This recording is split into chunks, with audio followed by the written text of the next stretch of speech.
I was blown away by the first trailer of this show because, even trailers are art forms. I don't know if you agree with that. So, I love it, yes. yeah, so I was struck by the first trailer, and as I was saying to you, I love the first episodes.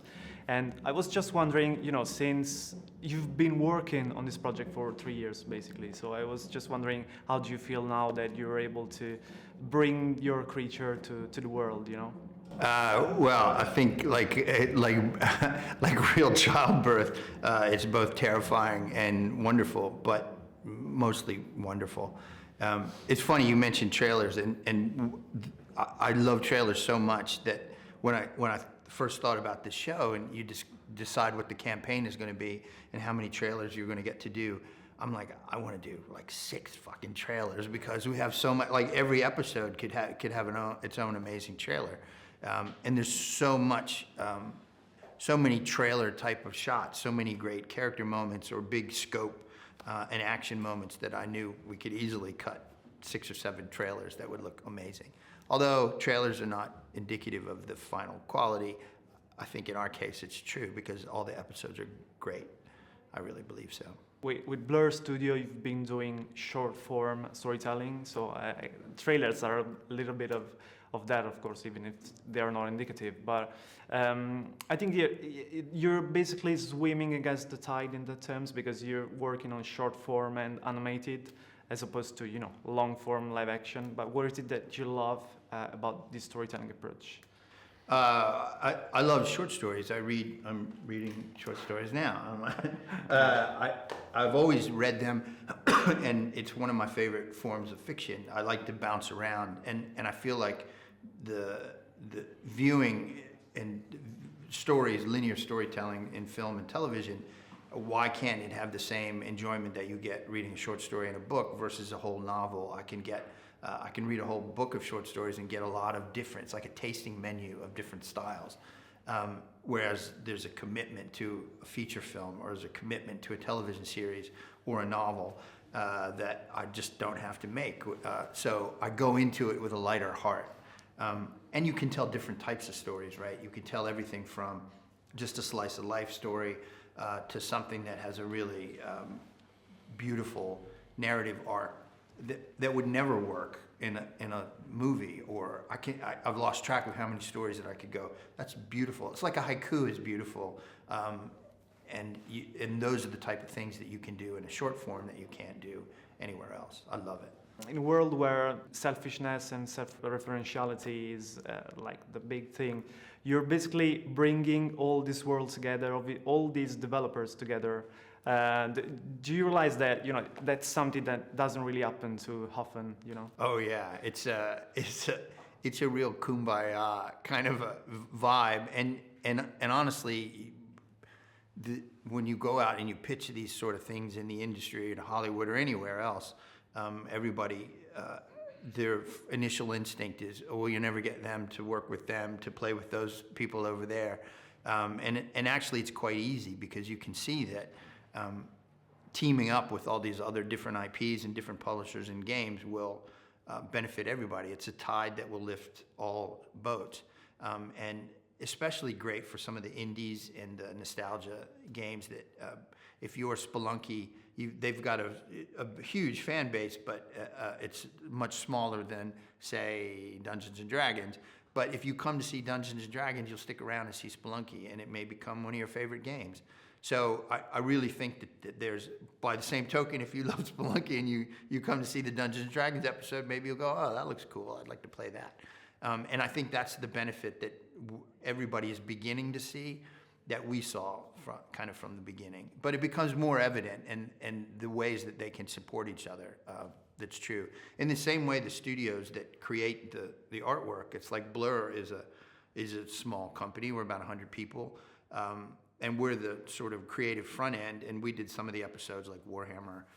And at the same time, we hire our competitors to be part of this, like Unit in France and Digic in Hungary and Goodbye Kansas. And all of these companies are our competitors, but they're also our friends, and I admire their work and sort of the very high quality artistic boutique atmosphere where it's mostly people that just want to create something great because they fucking love this industry, not just games, but animation in general. Yeah, I can tell that you're really passionate about this, all of this, and you know how important it is to love what you do in this industry. Because I guess that sometimes you get caught into all the box office stuff, the budget stuff. You know, you forget that you're doing something you love. You know, so what about you? Let me back up, and I'll just say an important life thing is I found a way to love everything I did, not just to do the things I love. When I was a waiter for 10 years and a busboy, I fucking loved waiting tables, and I tried to give the best service I could. When I hung drapes and delivered furniture, I found something to love about that, and that is my personality. And I'm fortunate to have that. It's not like because I'm so great that I make myself do it. I've been lucky. That said, to be able to you fall in love with this world or these worlds, you're a nerd, just like all these people here, which it's so great because when I was growing up, it was a really small community that loved these things. They were all niche genres, sci-fi, fantasy. There was a few small fans, and now it's like a dominant cultural phenomenon, and it's great when you see a parent, mom, dad, the kids all dressed up as their favorite comic book characters. It really is something that's wonderful, and it brings everybody together. So that said, I love this stuff, and it's great that I can work in the industry, and I get so excited, as does everybody that makes these, about when you see a great shot or you have a great moment or a great piece of animation that comes together. There's a lot of shit that you have to endure, a lot of things that you don't want to do, but I really feel like, so fucking what, right? It's so you have to do this thing that you don't want to do. Well, everybody has to do most of the things that they don't want to do, and so you just try and say, well, I'm still the luckiest person in the world, even if I have to eat this shit sandwich today. Tomorrow I get a gourmet meal. It doesn't bother me. In fact, I feel like if you didn't have to do that, it might be a bad thing for you, your growth. Everybody should suffer a little bit. Yeah, a little bit. I think it keeps you humble. It's funny when you get to Hollywood and you work with all these people at different levels, and I can honestly say that even for Jim Cameron, even for David Fincher, even for Ryan Reynolds or Arnold Schwarzenegger, you have to do things you don't want to do. You have to do your job as well as your passion. And everybody thinks it's really easy. I saw a talk with Guillermo del Toro, and he's like, well, everybody thinks it's easy for me. I've done 12 movies, but I've developed 48, and the rest of them didn't get made, and I put my time and blood and passion into them, and they didn't happen. And I feel that same way. Before Love, Death, and Robots was made, it was 10 years of begging people to make something like that. And then when you finally get there and people go, oh, it's a success, you feel gratified, but you still look at that 10 or 12 years and hundreds of meetings where you were disappointed. But that makes it better. I feel like it makes it better. Of course, I wanted to ask you about the cast, because the cast is really big, and I'm curious in particular about your new collaboration with Arnold Schwarzenegger. So what was it like to work with him again after Dark Fate? I try and create a really great, friendly atmosphere on the movies I make and the projects I do. So I'm lucky that I come out on a friendly basis. Arnold is a great guy. We had a terrific time shooting Terminator, as the Gabe Luna, who's the other Terminator, who's the king in that short as well. And then Ariana Greenblatt is in Spelunky, who I did some Borderland reshoots, and she was in that. And Kevin Hart is in another one.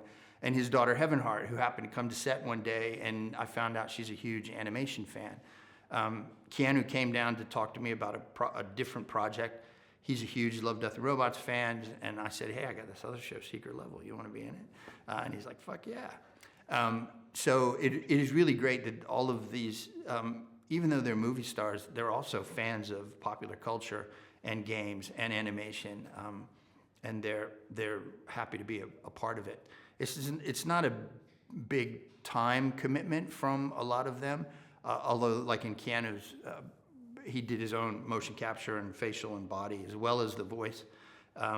But they all play games, and they're all fans of this material. And so it's fun to come back and get together. It's almost like a little reunion for some of us.